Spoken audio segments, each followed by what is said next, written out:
नमस्कार, सत श्री अकाल, हेलो हाय ऑफिसर्स, क्या हाल चाल। ऑयल इंडिया की तैयारी तो हमारी चल ही रही है और साथ में इंडियन ऑयल की भी नोटिफिकेशन आ गई। भैया बहुत इंतजार करा है, पहले 3 तारीख, फिर 9 तारीख और आज 12 तारीख। 12 तारीख को इसकी नोटिफिकेशन आ रही है और नोटिफिकेशन आई है तो बढ़िया नोटिफिकेशन आई है। बहुत डिटेल में, बहुत बढ़िया तरीके से एक्सप्लेन करा है क्या क्या चीजें हैं जहां पर स्टूडेंट्स को डाउट हो सकते हैं, कितनी सारी चीजें, सब कुछ इन्होंने एक्सप्लेन कर दिया है। दोस्तों, सबसे पहली चीज मैं आप लोगों को यहां पर बताना चाहूंगा, इनकी बहुत अच्छी अच्छी चीजें भी इन्होंने बताई हैं और कुछ चीजें हैं जो मुझे थोड़ा सा पसंद नहीं आई, मे भी शायद हो सकता है आपको भी पसंद ना आए। तो सबसे पहली चीज आपको बता दूं, जूनियर इंजीनियर ऑफिसर की पोस्ट निकली हुई है आप लोगों की केमिकल, मैकेनिकल, इलेक्ट्रिकल और इंस्ट्रूमेंटेशन की, जिसमें हमारे लिए इंपॉर्टेंट है मैकेनिकल इंजीनियरिंग। ठीक है। और जो आपकी पे स्केल होगी वो 30,000 से लेकर के 1,20,000 तक होने वाली है।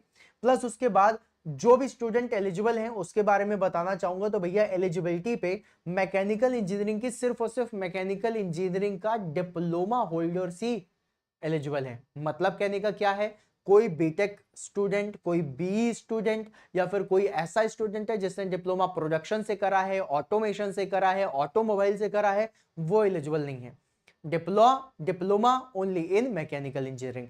प्लस उसके साथ अगर डिप्लोमा में आप लोगों के 65% मार्क्स से कम आ रहे हैं तो भी आप लोग एलिजिबल नहीं हो। मतलब आपके मार्क्स 65% तक आने चाहिए और ये किसके लिए है? जनरल कैटेगरी, ईडब्ल्यूएस, ओबीसी के लिए, राइट। और अगर आप लोग एससी एसटी कैटेगरी, पीडब्ल्यूडी में आते हो तो फिर उसके लिए 55% मार्क्स आपके होने चाहिए। ठीक, चलिए अब इसके बाद इनकी एक और बात जो लगी तो ठीक है, लेकिन उसके बाद भी मैं आप लोगों को बताना चाहूंगा कि कुछ चीजें हैं जो मुझे थोड़ा सा अखर रही हैं, है ना। क्यों अखर रही हैं वो बता दूं। यहां पर गाइस पेज नंबर दूसरे में यहां पे लिखा हुआ है, candidates processing professional qualification such as bachelors of engineering, B bachelors of technology, BTech, masters, MBA, CA, CS, CMA, masters of computer application, MCA, PhD shall not be eligible. मतलब B BTech से लेकर PhD तक कोई eligible नहीं है, सिर्फ और सिर्फ डिप्लोमा वाले स्टूडेंट्स एलिजिबल हैं। ठीक, चलिए फिर उसके बाद आगे बढ़ते हैं। यहां पे पॉइंट पढ़िएगा पेज नंबर 3 पर, अपर age limit, the candidate applying for the general EWS category should not be more than 26 years. सिर्फ 26 साल इन्होंने अपर एज लिमिट दी है। ये थोड़ा सा मेरे लिए डिसअपॉइंटिंग है। ये एज लिमिट अगर 28 या फिर 30 होती तो बहुत अच्छा होता। अब हाँ, यहां पर ओबीसी, ईडब्ल्यूएस और जो आपके एससी एसटी हैं उनके लिए थोड़ा सा यहां पर रिलैक्सेशन है कि जो 3 साल का और 5 साल का आप लोगों को रिलैक्सेशन मिलता है वो अच्छा है। और उससे आप लोगों की एज लिमिट 29 और 34 ईयर्स हो जा रही है। 29 for OBC and 34 years for SC ST category and PW. ठीक है।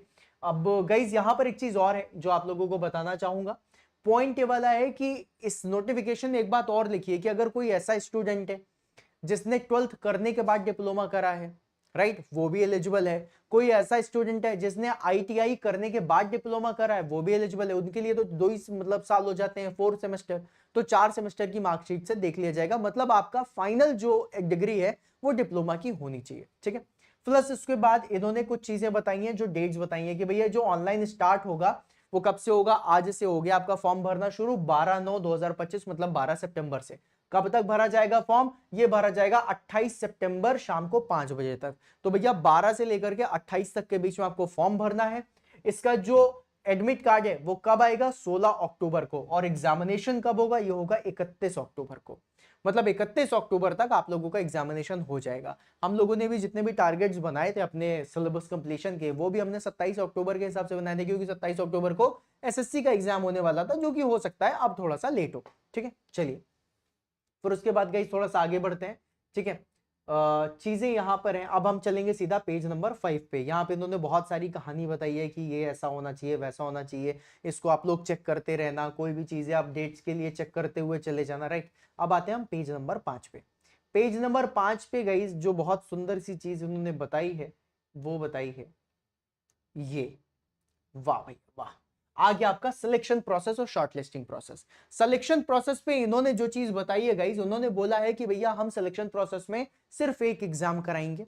ठीक है। एक आपका कंप्यूटर बेस्ड टेस्ट होगा, फिर आपसे आप जब सेलेक्ट हो जाओगे तो ग्रुप डिस्कशन के लिए बुलाएंगे और ग्रुप डिस्कशन में जो सेलेक्ट हो जाएगा उसका पर्सनल इंटरव्यू होगा। अब एक कंप्यूटर बेस्ड टेस्ट जो होने वाला है उसमें क्या आएगा, तो जैसे कि फॉर एग्जांपल आप मैकेनिकल इंजीनियर से हैं तो 50 क्वेश्चन आपसे मैकेनिकल इंजीनियरिंग के पूछे जाएंगे। फिर उसके बाद 20 क्वेश्चन आपसे क्वांटिटेटिव एप्टीट्यूड के पूछे जाएंगे, आपसे 15 क्वेश्चन लॉजिकल रीजनिंग के होंगे और 15 क्वेश्चन वर्बल एबिलिटी के होंगे, राइट, मतलब इंग्लिश के होंगे।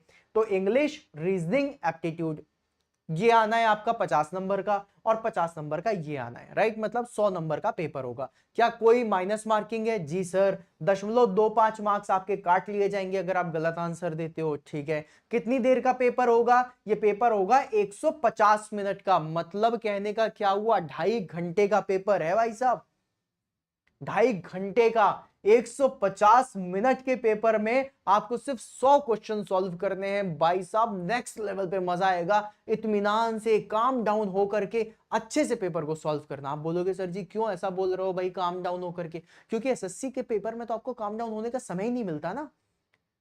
2 घंटे 120 मिनट में 200 क्वेश्चन करने हैं, यहां पे 150 मिनट में सिर्फ और सिर्फ 100 क्वेश्चन करने हैं। और साथ में एक चीज और बता दूं, अगर कोई ऐसा स्टूडेंट है जो पीडब्ल्यूबीडी में आ रहा है तो 20 मिनट एक्स्ट्रा मिलेंगे, कंपनसेटरी टाइम भी मिलता है, तो उसके लिए तो 170 मिनट हो गए, राइट। तो ये आपको थोड़ा सा अच्छा बेहतर मिल गया।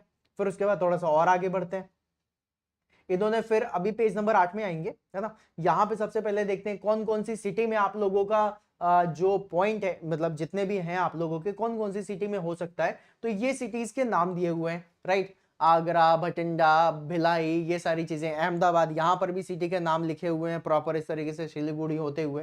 फिर उसके बाद आपके टोटल 44 हैं, राइट। तो 44 सिटीज में आप लोगों का पेपर होने वाला है, जिनमें से 3 नियरेस्ट जो आपके पास की होगी वो सिटी चूज कर लीजिएगा, ठीक है, ओके। फिर शॉर्ट लिस्टिंग प्रोसेस में इन्होंने क्या बोला है कि भाई 100 नंबर का जो पेपर है, 2.5 घंटे का जो पेपर होने वाला है, उसमें से जो स्टूडेंट सेलेक्ट होंगे उनको बुलाया जाएगा जीडी के लिए, देन उसके बाद पर्सनल इंटरव्यू होगा, ठीक है। फिर उसके बाद आ जाते हैं अपन पेज नंबर 8 पे। डॉक्यूमेंट वेरिफिकेशन बाद में होगा, ये सारी चीजें इन्होंने लिखी हुई है, डॉक्यूमेंट वेरिफिकेशन हर एग्जाम में होता है। हाँ जी, पेज नंबर 8। पेज नंबर 8 में इन्होंने बताया कि भैया जो सिलेक्शन प्रोसेस होने वाली है ना, उसमें आपका जो एग्जाम है कंप्यूटर बेस्ड टेस्ट, उसका वेटेज 85% है। मतलब कहने का क्या है कि अगर कोई ऐसा स्टूडेंट है जो ये सोचता है कि सर मैं ग्रुप डिस्कशन में कुछ बोल नहीं पाया, तो अगर मैं इंटरव्यू में बहुत अच्छा कर नहीं पाया, तो ग्रुप डिस्कशन और इंटरव्यू टोटल मिला के 15% है और 85% मार्क्स आप लोगों के किसके हैं? आपके कंप्यूटर बेस्ड टेस्ट के। मतलब अगर आप लोगों ने कंप्यूटर बेस्ड टेस्ट में फाड़ दिया बिल्कुल, और अगर आप बहुत अच्छी परफॉर्मेंस नहीं भी दे पाए जीडी में एंड पीआई में, उसके बाद भी आपके सिलेक्शन होने के चांसेस होंगे, ठीक है। तो मतलब कंप्यूटर बेस्ड टेस्ट के लिए आपको तैयार बहुत अच्छे से होना है। ऑल दो तैयार तो सबके लिए होना है, ऐसा नहीं कि मैं सिर्फ इसके लिए तैयार करूंगा ये तो अपने आप निकल जाएगा, नहीं, तैयार इसके लिए भी होना है, लेकिन ज्यादा मेहनत इसके लिए करनी है, ठीक है। चलिए अभी थोड़ा सा और आगे बढ़ते हैं। इन्होंने फिर एप्लीकेशन प्रोसेस बताइए कहां पर क्या करना है, कैसे होगा। तो आप लोगों को www.iocl.com पे जाना है, वहां पर जाकर के आप लोग फॉर्म भरना शुरू कर दीजिएगा, ठीक है। वहां पर लेटेस्ट जॉब ओपनिंग दिखाई देगी, वहां पर जाके आपको फॉर्म भरना है, ठीक है। चलिए फिर उसके बाद आगे आते हैं। फिर यहाँ पे फीस के बारे में भी इन्होंने बताया है। फीस भी आपसे 472 रुपये ले रहे हैं, है ना। आओ दिखाते हैं, फीस दिखाते हैं, आओ थोड़ा सा और। पेज नंबर 12 है आई गेस, राइट। पेमेंट ये है। देखो गाइस यहां पर बताया इन्होंने, बोला है कि SC ST PWBD candidate are exempted from the payment application fee. मतलब SC ST PWBD को फॉर्म की कोई भी फीस नहीं लगेगी, उसके अलावा बाकी जितने भी हैं उनको 400 रुपए की फीस लगेगी, वो भी नॉन रिफंडेबल। भाई अभी तक में हमने ऐसा कोई भी एग्जाम नहीं देखा जिसने रिफंडेबल फीस रखी हो, नॉन रिफंडेबल ही फीस होने वाली है, ठीक है। प्लस जीएसटी लगेगा। अब अगर 400 रुपए में आप जीएसटी भी जोड़ दो तो 18% जीएसटी, 18×4 = 72, राइट। 472 रुपए आपकी फीस लगेगी, ठीक है, नॉन रिफंडेबल। चलो ठीक है, वो भी मान लिया, ओके। अब यहाँ पे एक चीज और इंपॉर्टेंट है, after submitting your payment information the online application please wait for the information from the server, do not press back or refresh button in order to avoid the double charge. चलो ठीक है, कह रहा अगर एक बार payment नहीं हुई या फिर पेमेंट कट गई और आपका फॉर्म नहीं भरा गया तो वापस से पेमेंट करनी पड़ेगी, डबल चार्ज लग जाएंगे। तो इस चीज का थोड़ा सा ध्यान रखिएगा। कॉल लेटर वगैरह आपको डाउनलोड कर लेना है, 16 अक्टूबर को आपका कॉल लेटर आपको मिल जाएगा। फिर उसके बाद गाइस और थोड़ा सा नीचे आते हैं, यहाँ पर एक बहुत अच्छी चीज है जिसको हम कहते हैं पैसा, है ना। इतना एग्जाम करा रहे हैं, इतना सिलेक्शन लेने के बाद पैसा कितना मिलेगा, पर्क्स कितने मिलेंगे, फायदा कितना अच्छा होने वाला है, उसके बारे में जानते हैं ना। पेज नंबर 18 में है आई गेस, राइट। मैंने सारे क्लॉजेस पढ़ लिए, ये जितनी भी सारी चीजें ये सब इतनी इंपॉर्टेंट है नहीं, ठीक है। पेज नंबर 18 में है। आओ और आते हैं, है ना। कहानी ज्यादा है लेकिन डिटेल में दिया है, बढ़िया दिया है, ठीक है। प्लेसमेंट एंड जॉब के बारे में हो गया, ज्वाइनिंग हो गया, रिमेन्यूरेशन। रिमेन्यूरेशन के बारे में बात करते हैं, रिम्यूनरेशन बोलते हैं इसे। तो इसमें क्या बोल रहा है, बोल रहा है कि भैया जो भी हमारे कैंडिडेट सेलेक्ट होंगे उनकी जो पे स्केल होगी वो 30,000 से लेके 1,20,000 तक होगी। उसके बाद उनको क्या मिलेगा, बेसिक पे के साथ साथ वो पाएंगे डियरनेस अलाउंसेस जिसे हम बोलते हैं डीए, और अदर अलाउंसेस मिलेंगे जो आप लोगों का रूल है, ठीक है। अदर अलाउंसेस के बेनिफिट होंगे जैसे कि आप लोगों का एचआरए हो गया, या फिर सब्सिडाइज्ड हाउसिंग अकोमोडेशन हो गया, अगर आप लोगों को वैसी जगह मिलती है तो मेडिकल फैसिलिटी मिलेगी, ग्रेचुटी मिलेगा, कंट्रीब्यूटरी प्रोविडेंट फंड मिलेगा, राइट, जिसे हम सीपीएफ बोलते हैं। फिर उसके बाद group personal accident insurance scheme मिलेगी, लीव इनकैशमेंट, मतलब जैसे कि फॉर एग्जांपल आप बहुत कर्मठ अधिकारी बन गए, आप छुट्टियां ले नहीं रहे हो और आपकी छुट्टियां बढ़ती हुई जा रही, तो आप उन छुट्टियों से भी पैसा ले सकते हो कि भैया मैंने छुट्टियां तो ली नहीं है, तो आप यही समझ लो कि मैंने काम किया होगा तो मुझे उसके पैसे दे दो, तो लीव इनकैशमेंट भी मिल जाएगा। लीव ट्रेवल कंसेशन जिसे हम एलटीसी बोलते हैं, अगर आप अपनी फैमिली के साथ कहीं घूमने जाना चाहते हो तो आपको AC 2 टीयर का जो होता है टिकट फ्री दिया जाता है, तो वो भी होगा, ठीक है।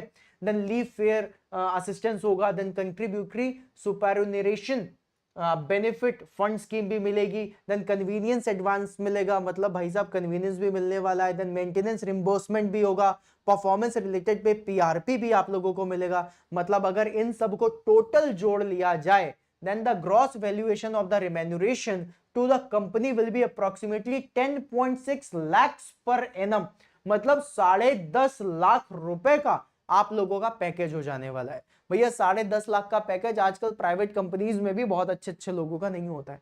अगर आपने 3 महीने जो आगे आने वाले 2-3 महीने हैं इसमें दबा के तैयारी कर ली और सिलेक्शन हो गया, 10.5 लाख के पैकेज में जाओगे, बढ़िया तगड़ी वाली नौकरी के साथ जाओगे, सरकार की तरफ से, आईओसीएल की तरफ से आप लोगों को घर भी मिलेगा, गाड़ी भी मिलेगी, और बाकी पक्ष तो भर भर के मिलने वाले हैं, ठीक है।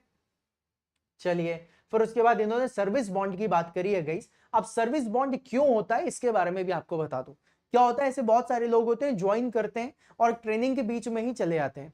क्या होता है, जैसे कि आईओसीएल है, वो आपको सिखाएगा, आपको ट्रेनिंग देगा।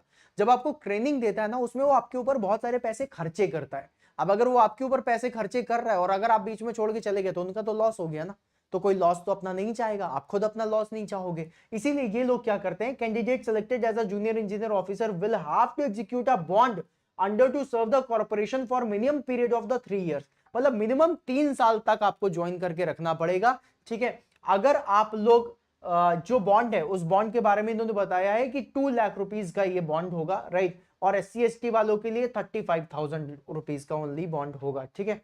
इसके बारे में बताया, ट्रैवल रिम्बर्समेंट हो गया आपका, एंड फिर कॉन्टेक्टर्स, अगर आपको कोई भी क्वेरी है, कोई भी दिक्कत है तो http.cqrs.ibps.in पे चले जाना, राइट, मतलब IBPS कराने वाली एग्जाम लग रहा है अपन को है, इसका एग्जाम फिर अच्छा ही होगा, बढ़िया होगा एग्जाम, हाँ सही है भाई, नेक्स्ट लेवल। तो ये था आप लोगों का IOCL का नोटिफिकेशन। अब गाइस नोटिफिकेशन से हम लोगों को क्या सीखने मिल रहा है, नोटिफिकेशन से ये देखने मिल रहा है कि भैया इतनी सारी पोस्ट आ गई, IOCL की भी आ गई है ना, अभी DDA JEE की आई हुई है जहां पर इलेक्ट्रिकल मैकेनिकल, मतलब मैकेनिकल स्टूडेंट्स के लिए, वो भी डिप्लोमा होल्डर्स के लिए, ये भी डिप्लोमा होल्डर्स के लिए, इतनी सारी जो पोस्ट आई हुई है, इसके लिए आपको सिर्फ एक चीज करना है, तैयारी करनी है, और तगड़ी तैयारी करो गाइस, आपका सिलेक्शन फॉर श्योर होगा, राइट। एग्जाम ऑन एजुकेशन पे आपको IOCL का बैच भी मिल जाएगा। एग्जाम ऑन एजुकेशन ये एप्लीकेशन है हमारा, जहां पर आप जा करके इंस्टॉल करिएगा एप्लीकेशन, लिंक डिस्क्रिप्शन में मिल जाएगी, वहां पे आपको IOCL का बैच भी मिल जाएगा। अगर कोई ऐसा स्टूडेंट है जो